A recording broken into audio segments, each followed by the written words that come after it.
solid secondhand Range Rover. You can only pick two.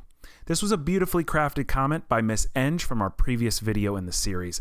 Every time I've heard any story from the friend of a Range Rover owner, they talk about how their very successful friend's car is always in the shop. If these trucks were so terrible, wouldn't every friend of a friend's story have spread around the globe and killed their sales at this point? If anything, I see more Range Rovers on the road now more than ever, and when they're on the road, it's usually on the shoulder where they're waiting for a tow truck. I'm kidding, but it's clear why Range Rovers are so popular. They're incredibly capable, beautifully styled, loaded with the latest technology, and the ride quality is unmatched in the segment. If you're like me, a little bigger and enjoy the extra space, you can go with the Big Daddy range and make sure it's a long wheelbase. If you're a utilitarian, make it a diesel. If you're a bit unconventional, choose a Velar. And for the radical, sublime speed freaks, you must check out the Sport SVR. The SVR is loaded with all the stellar materials and technology that you'd expect from a Range Rover, then turned up to 100. With a carbon fiber hood and carbon trim everywhere, its aggressive body kit matches its supercharged 575 horsepower V8. And Omaze is offering you the chance to win one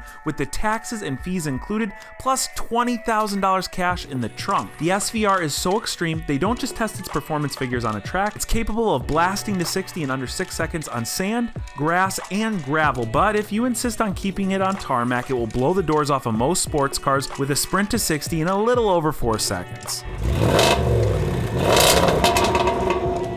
With the heart of a sports car and the off-road capability of a Land Rover, the Range Rover Sport SVR is not just the fastest Land Rover ever produced, it's by far the coolest, and you can enter to win your very own, plus $20,000 cash in the trunk when you visit omaze.com/samcrack, or just simply click my link in the description box below. While you're there, you'll have the opportunity to donate to Feeding America. It's an incredible organization that's responsible for nourishing the tens of millions of Americans who go hungry each year. Again, that's omaze.com/samcrack, and I want to give a huge thanks to Omaze for partnering with incredible charities and for also sponsoring this video, and I wish each and every one of you good luck. At just under $4,000, our Range Rover Supercharged, which shares a very similar engine setup to the $120,000 SVR, could be a super bargain. Even though it's basically the same shape of the Rovers from the early 2000s, it shares way more in common with the cars being built today. With time on our side in the form of depreciation and data, we can use these two factors to help us rebuild the mechanical side of the car to be more reliable than when it rolled off the Land Rover assembly line.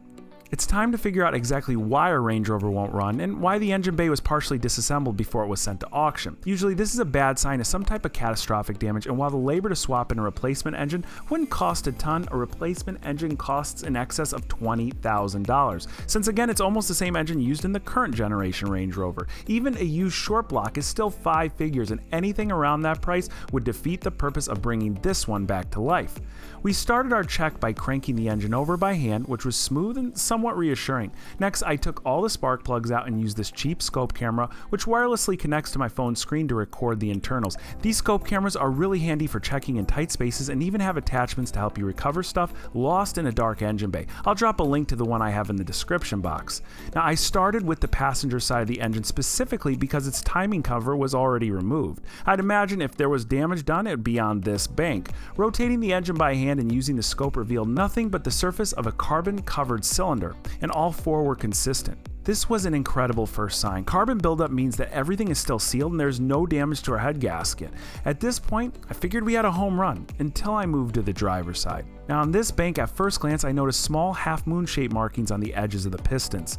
Since this Range Rover has 2 timing chains, one for each bank, we know that one of the chains lost tension and slipped enough to cause the pistons to smack into the valves. Those valve marks on our pistons, it's pretty clear that our Range Rover has run out of time, and even though this is considered catastrophic engine damage, and the words catastrophic engine damage make you want to run as far away from a car as possible, especially a Range Rover, it's not too bad. Things could be much worse. Anytime you have damage in the top end or the cylinder heads of an engine, it's generally much easier to deal with when it's in the bottom end or the block. In this case, we just have half a top end that needs to be rebuilt. That's given that the cylinders don't have any major damage when we pull that cylinder head off. We want to make sure there's no fractures or cracks in the pistons themselves, but on the scope camera, everything looked really good. Now, on any car that's chain driven, and that's pretty much every single modern car, you have to ask yourself, why did it go out of time in the first place? Chains were put into use specifically to to replace timing belts that were known to stretch. Over time, they'd get dry and brittle. They'd end up cracking, breaking, and then again, you go out of time that way. You might have heard the term chain stretch, like a timing chain stretching, but it's very rare, maybe on some early timing chain driven cars.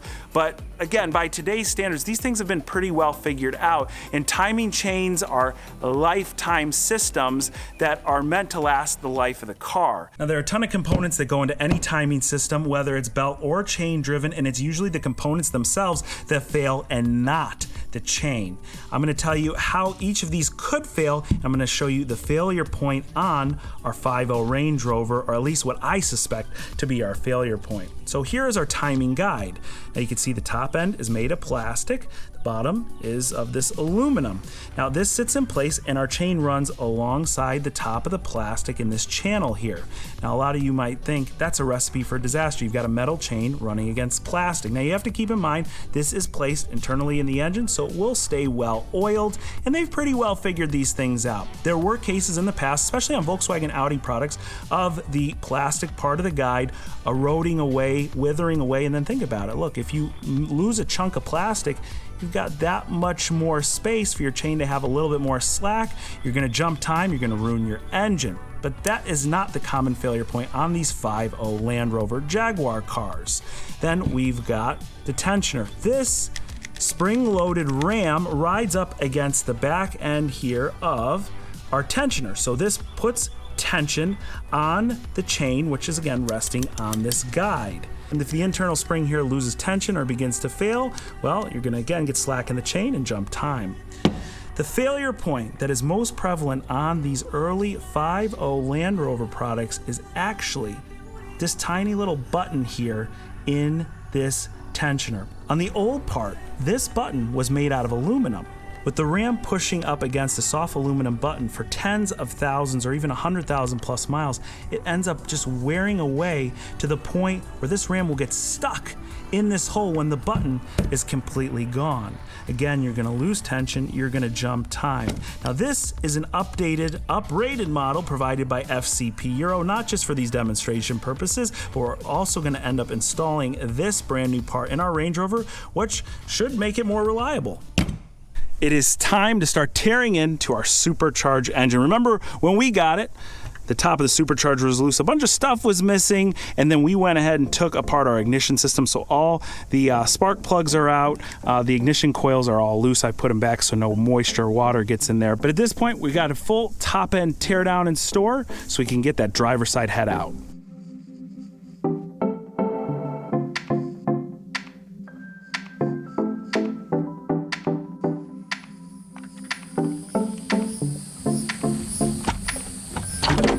It is. All right, so this blower is being held in by dowel pins. Should be loose now. And I just lost my screwdriver, which sucks.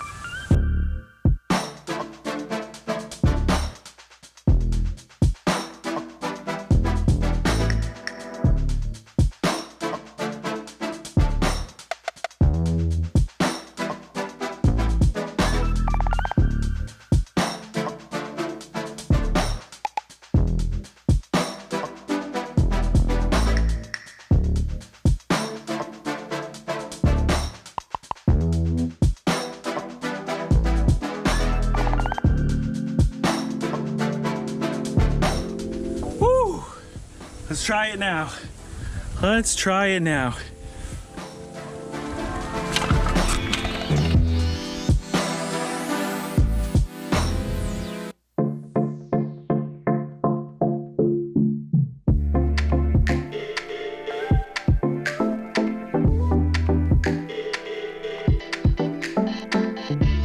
Out of all the vehicles here on the farm, the Gator is the one that gets the most use. It's also the most versatile. It drags the dead Range Rover around. It also doubles as a workbench, where we've got the blower, the Supercharger from our Range Rover. Came out in about a couple hours. A couple hoses on the back here. Slightly tricky to get to. But this Supercharger is a very similar one that you'll find in a lot of other OE applications, not just Land Rover and Jaguar products, and they all have one similar issue, and that's deep down inside here in the snout. Now, a Supercharger works by this pulley. It's belt driven.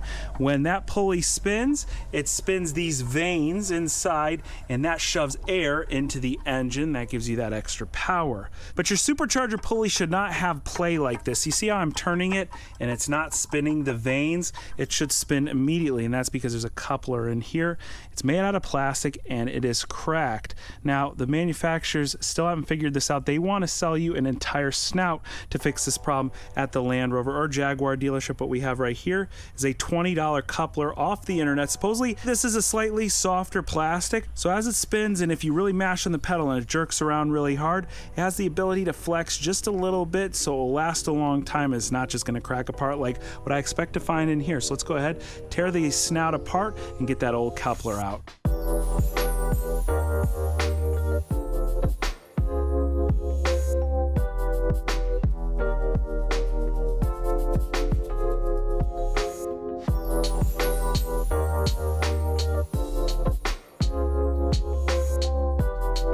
With the blower separated, I pulled out our original coupler here. The spring came out separately. I'm not sure if the failure is really in the spring, but I do know that these tend to crack. There are two hairline cracks, one here and one here. It's gonna be very difficult to see on camera because they're so small, but these do not last a lifetime, whereas this should not experience a failure just due to its one-piece design. There's not separate pieces like this.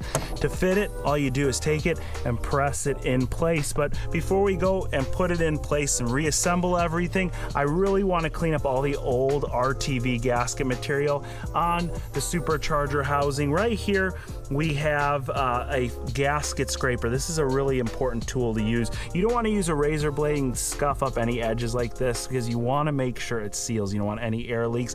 This is blunt but very flat, so it's really safe in scraping all the old material off, and it's also very effective. So I'm going to clean all this up using a little bit of solvent. Our gasket scraper will install our replacement coupler and put everything back together.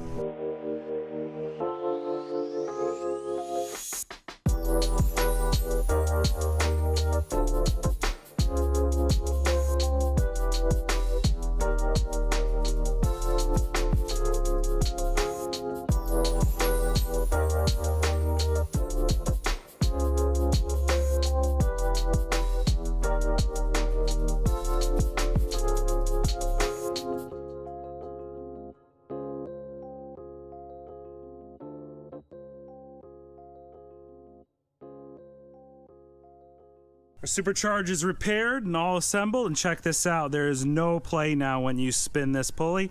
It just goes. Even if you move it just a tiny bit, you can see our vanes are moving at the same time.